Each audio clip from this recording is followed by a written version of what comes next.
Welcome to RFC Diaspora. Let's talk about your life today. Your life is important. That's why you risk everything, left where you were before, and come to this foreign land and live here. But today, let's talk about something that is important. Here you are now, settling down, and then life is good. You are still comparing and contrasting life over there and life over here. But you just can't stay there forever. Today, let's talk about something else, which is important for you. And what's that? Your life. Plan your life. That's what I have for us today. Let me show you what I mean by that. Take a look. It says, plan your life. Do what? Plan your life. If you don't plan your life, you will live your life to all kinds of games and gimmicks. Now that you have crossed over, you planned for it, remember? You planned, you labored, you sacrificed, and here you are. But that is not the end of your life. Just because you have crossed over doesn't mean uhuru. That means at last. No, that's not at last. Let me surprise you. If you didn't plan, you will not be here today. But you planned and you're here today. But what about today of your life and tomorrow? And the tomorrow of tomorrow? And the year after this year and the year after? Yes, you've arrived. But your life is spread out before you. And I want you to really consider that. If you don't consider that, you just think that you can be living the euphoria of that you have arrived. You have not arrived. You just crossed over to start a new phase of life. And if you don't rise up and plan your life, you will not do this quite well. So I challenge you this moment that you look at how to plan your life. What I mean by that? You can just go to work, come back, go to work, come back, go to work, come back, check your phone, go to work, come back, attend to your family, go to work, come back, and then you just live day to day, and then just eat. And once in a while, call your country, and then send some few money there and help your people, and that's all. But you know what? That's not enough. You're going to have to plan your life. I'll show you something. God himself, when he was dealing with this planet, what happened to God? Take a look at this. Let me read it to you. In the beginning, God created the heavens and the earth. The earth was without form and void. Darkness was upon the face of deep. The Spirit of God was hovering over the face of the water. Now take a look at that. The Bible said, that the earth was formless and void, and darkness was upon the face of the deep. What did God do? You know what? He began to walk day by day. He would say, let there be light. Went back, said, let the ground separate, let the water separate. And he did about 6 days of work. And after the 6th day, the Bible said this, look at it. It says, then God saw everything that he had made. And indeed, it was very good. So the evening and the morning were the 6th day. Isn't that beautiful? Look at that. God took the time to go day by day. And by the 6th day, at the beginning it was formless and void. By the end of the 6th day, it's fantastic. It's wonderful. It's great. Why?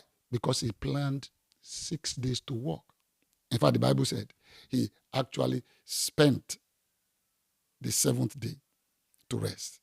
He planned so much well that he put a day of rest into his work. Wow. He did all that for us to imitate him. So you plan. God had to plan when the light will come, when the animal will come, when the plant will come. If it were people like us, we just say light be, land be, sea be, animals be, plant be, and it will be a mumbo jumbo of creation. We will not have this order and beauty and symmetry we have today. That's God. And that's your Father. He did all that for a purpose so that you learn to plan like him. In fact, he said he has plans for your life to give you a future and a hope, not just leaving you to pure life. That's important. I want you to just consider that God has planned for your life. It's not just taking you up there and asking you to just kind of manage through life. He has planned for your life. Let's take a look at that in Jeremiah 29, verse 11. Take a look. It says, I know the plans I have for you, says the Lord. They are plans for good and not for disaster, to give you a future and a hope. Oh, isn't that beautiful? God has plans for you. So what do you need to do? You need to begin to look at plan. Plan is a kind of a design, putting something down. So just don't think that you have arrived. You're now abroad, you go to work, you come back, you make some money, and then kind of a thing. You need to sit down, look at your life in divisions. God look at this planet at the beginning in divisions. You look at light side, land side, plant side, human side, different levels of creatures. So the same way you need to look at your life with the broad divisions around your life. First, your spiritual life. You have any plan?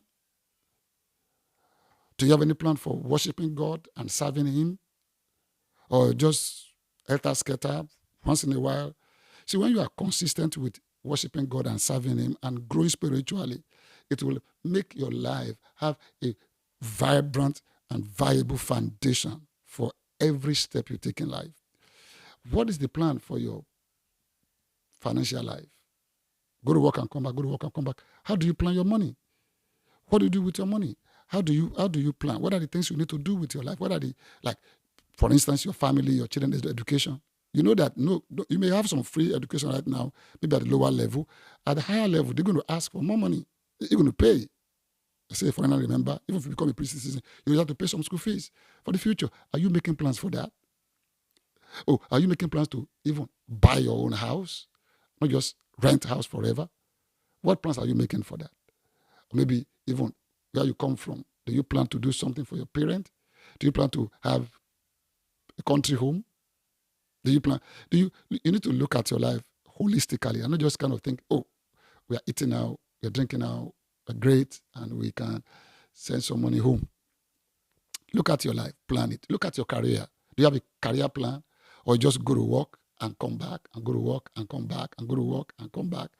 Do you ask yourself, how do I get to the top in this career? If you look at all those men in the Bible, godly men who have ever lived in the foreign land, they rose to the top.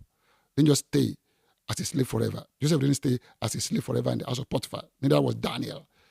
So what I'm saying to you today is that plan your life. Plan your spiritual life. Plan your emotional life. Plan for your marriage. What will your marriage be? How will you deepen your life? How will you increase more? When you get to your 50s, 60s, what will you do with your life, with your spouse? What's your marital plan? What is your financial plan? What is your health plan? How do you plan your health? To see that you live a healthy life. And this must be scheduled into your life. You need to look at your life. You need to still go back. Remember when we were in school, we used to do a timetable? You need to really time your life. The book of Psalms says, teach us how to do what? Remember those things we used to say those days? To number our days, that we may apply our heart to wisdom. So I'm asking you, plan your life. Don't just wake up every day, sleep every day, and when they ask you, where are you going? Going nowhere. Of course, go to work, come back, come home, make a call. That's not enough. So today I'm challenging you, plan your life. Take out the paper and a biro or a pencil. Start scribbling something down and start praying about it and talk to God about your life. Look at your future. God has future and hope for you. Pray and ask Him, show me some of that future, and He will show you so you can make something great out of your life. I want to let you know that you are important to God, and God is concerned about your life, and He wants you to live a life that is really well and great. And I challenge you today to do something that will lift you up and show you how to do that well. Thank you for listening, and till we see again, keep strong and plan your life.